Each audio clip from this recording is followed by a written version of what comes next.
अजहू मानव कहा हमारा, अजहू मानव कहा हमारा, हम तुम कहूँ बरु नीक विचारा। अति सुंदर शुचि सुखद सुशीला, और गावहि वेद जासु जस लीला। दूषण रहित सकल गुण राशि, श्रीपतिपुर वैकुंठ निवासी। असबर तुम्हि मिलाऊ बयानी, और सुनति बहसी कह बचन भवानी।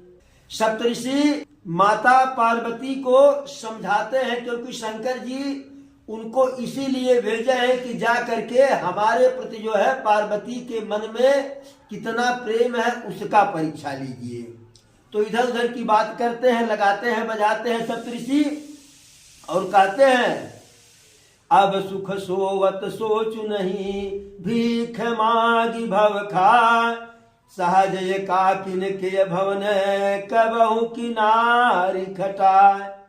कहे देवी, जब से सती अपना प्राण परित्याग कर दी तब से शंकर जी बिल्कुल निश्चिंत हो गए हैं। भिक्षाटन करते हैं, पूरे संसार में भ्रमण करते हैं, और भला जो अकेले रह आया है उसके घर में कहीं नारी टिक पाती हैं, स्त्रियां टिक पाती हैं, और आप झूठे परेशान हैं।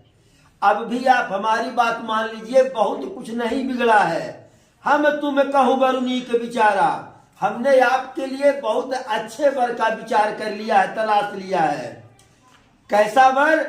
अति सुंदर सुचि सुखद सुशीला, और गावहि वेदु जासु जस लीला।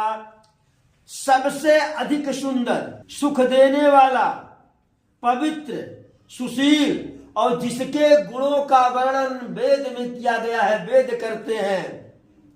सारे दोषों से रहित और सारे गुणों का खान जो है, श्रीपतिपुर वैकुंठ निवासी, लक्ष्मी का स्वामी और वैकुंठपुरी का रहने वाला, वैकुंठपुरी का जो है मालिक जो है, ऐसा वर मैं आपको मिलाऊंगा। सप्तऋषि की बात को सुन करके माता पार्वती हंस करके बोली कि आप जो कहे वह तो ठीक है, लेकिन सत्य कहे हो गिरि भवन तनुहा, कि आपने यह सत्य ही कहा कि मेरा शरीर जो है पर्वत राज से उत्पन्न हुआ है, और मैं उसी प्रकार से हठी हूं जैसे पर्वत हठ होता है, जैसे पर्वत जड़ होता है। हठ न छूट छूट वर देहा, मेरा हठ नहीं छूटने वाला है, चाहे यह प्राण चला जाए। सोना भी पत्थर से उत्पन्न होता है, स्वः जलाए जाने पर भी अपने स्वभाव को नहीं छोड़ता है। मैं नारद का परित्याग नहीं कर सकती हूँ, जो मैं नारद भगवान के वचनों को मिथ्या नहीं कर सकती हूँ, उसे नहीं मेट सकती, उसके विपरीत आचरण नहीं कर सकती हूँ, चाहे मेरा घर बसे चाहे मेरा घर उजड़ जाए। गुरु के वचन प्रतीत न जेहि, सपने हो सुगम न सुख सिद्धते ही। जिनको अपने गुरु के वचन पर, जिनको अपने गुरु के वचन पर विश्वास नहीं है, उन्हें स्वप्न में भी सुख और सिद्धि नहीं मिलने वाली है। माता पार्वती कहीं, हे मुनिगण, मैं यह भी मानती हूँ कि भोले बाबा के घर नाना प्रकार का गुण है, और लक्ष्मी नारायण के घर जो है गुण ही गुण है, लेकिन जेहि कर मनुरम जाहि सन तेहि सन काम। जिसका जिस पर मन लग गया उसका उसी से प्रेम होता है। यदि आप पहले हमसे मिल लिए होते तो आपका यह सीख मैं सिर माथे अपने रखती जो है। अब तो यह मेरा यह वाला जन्म जो है भोले बाबा के नाम से है। अब जब जन्म ही उनके नाम मैंने अर्पित कर दिया तो फिर गुण दोष का विचार कौन करने वाली मैं होती हूँ। माता पार्वती कहीं कि जब यह जीवन ही उनके हवाले हो गया, जीवन है तेरे हवाले, तो फिर उनका गुण दोष देखने का हमें कौन सा अधिकार है।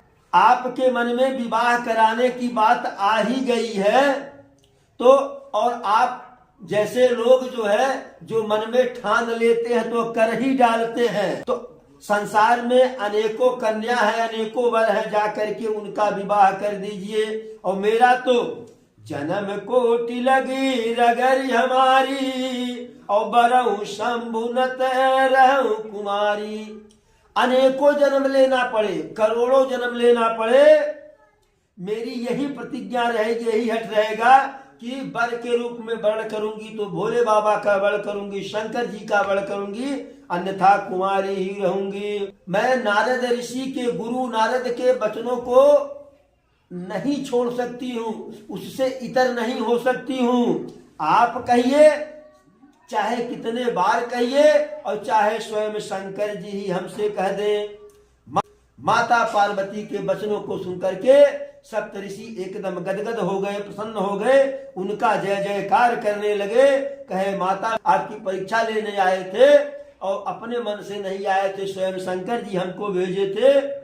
आपके शंकर जी के प्रति प्रेम को देख करके हम लोग बहुत प्रसन्न हुए। तुम माया भगवान शिव सकल जगत पितुमार, नाई चरण सिर मुनि चले पुनि पुनि हर सतगात। आप माया हैं और शिव जी भगवान है, आप दोनों समस्त जगत के माता पिता हैं। ऐसा कह करके सप्तऋषि माता पार्वती के चरणों में सिर नवा करके प्रणाम करके वहां से चले।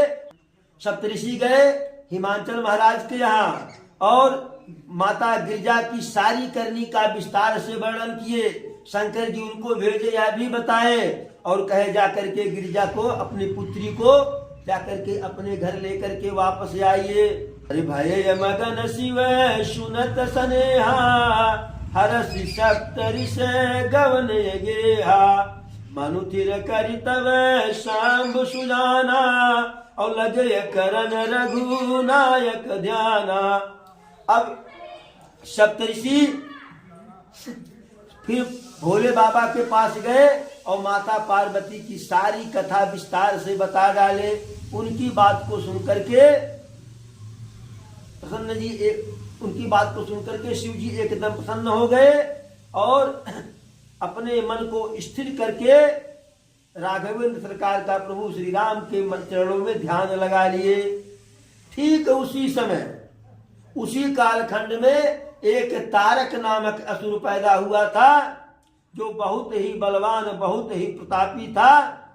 ते ही सब लोक लोकपति जीते, और भय देव सुख संपत्ति रीते। उसने सारे लोकों को और लोकपालों को जीत लिया था। सारे देवता सुख और संपत्ति से हाथ धो बैठे थे। वह अजर था, अमर था, किसी से युद्ध में जीता नहीं जा सकता था। सारे देवता नाना प्रकार की लड़ाई करके उससे हार गए। तब सब ब्रह्मा के पास गए। ब्रह्मा जी सारे देवताओं को दुखी देख करके कहे, सब सन कहा बुझाई विधि, दनुज निधन तब हो, शंभु शुक्र संभूत सुत यही जीत ही रन सोय। कि हे देवतागण, यह जो तारक असुर है, इसका वध जो है तभी हो सकता है जब शंकर जी से कोई पुत्र उत्पन्न हो, वही इसको रण में जीत सकता है। अब देवता कहे ऐसी बात आप कह रहे हैं, ऐसा उपाय बता रहे हैं जो संभव ही नहीं है। ब्रह्मा जी कहे क्यों? देवगण कहे कि शंकर जी माता सती को तो पहले औड़े करके मरवा दिए, देवी ही नहीं है तो पुत्र कैसे पैदा होगा? तब ब्रह्मा जी कहे उपाय है। अरे मोर कहा सुनी करहु पाई, अहोई है ईश्वर करे सिहाई। कि मैं जैसे कहता हूं वैसे करो, ईश्वर सहायता करेंगे। जो सती उस समय थी जिन्होंने अपने प्राणों का परित्याग अपने पिता के यज्ञशाला में किया था, वही सती महाराज हिमांचल के यहाँ दूसरे जन्म में प्रकट हुई है। और वही पार्वती, उनका नाम पार्वती है, और वही पार्वती भोले बाबा को वर के रूप में प्राप्त करने के लिए तपस्या में लीन है। नाना प्रकार की तपस्या की और इधर शंकर जी सब कुछ त्याग करके समाधि में लीन हो गए हैं। यद्यपि उनको समाधि से उठा पाना, जगा पाना बहुत बड़े असमंजस की बात है।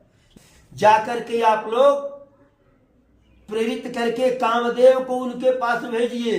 कामदेव उनके मन में, शंकर जी के मन में क्षोभ उत्पन्न करेंगे, काम उत्पन्न करेंगे। आप सबके साथ वहां जाएंगे और फिर उनसे निवेदन करके माता पार्वती से विवाह करने के लिए कहेंगे। यही विधि भले ही देवहित होई और मत यतिनी कह सब कोई।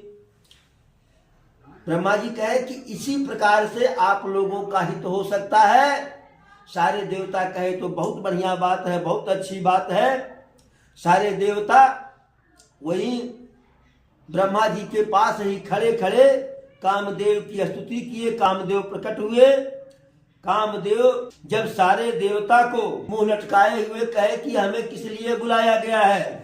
सुरन कहिए निज विपत्ति सब सुनि मन कीन विचार, शंभु विरोधन कुशल मोहि बिहसी कहु असमार। देवताओं ने अपनी व्यथा कही तो सबकी व्यथा को सुन करके कामदेव मन ही मन विचार किए। शंकर जी के विरुद्ध जाने पर मेरा कुशल तो नहीं है, ऐसा हंस करके कामदेव कहे।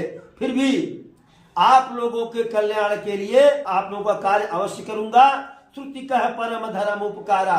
वेदों में ऐसा कहा गया है कि सबसे बड़ा धर्म दूसरे का परोपकार होता है।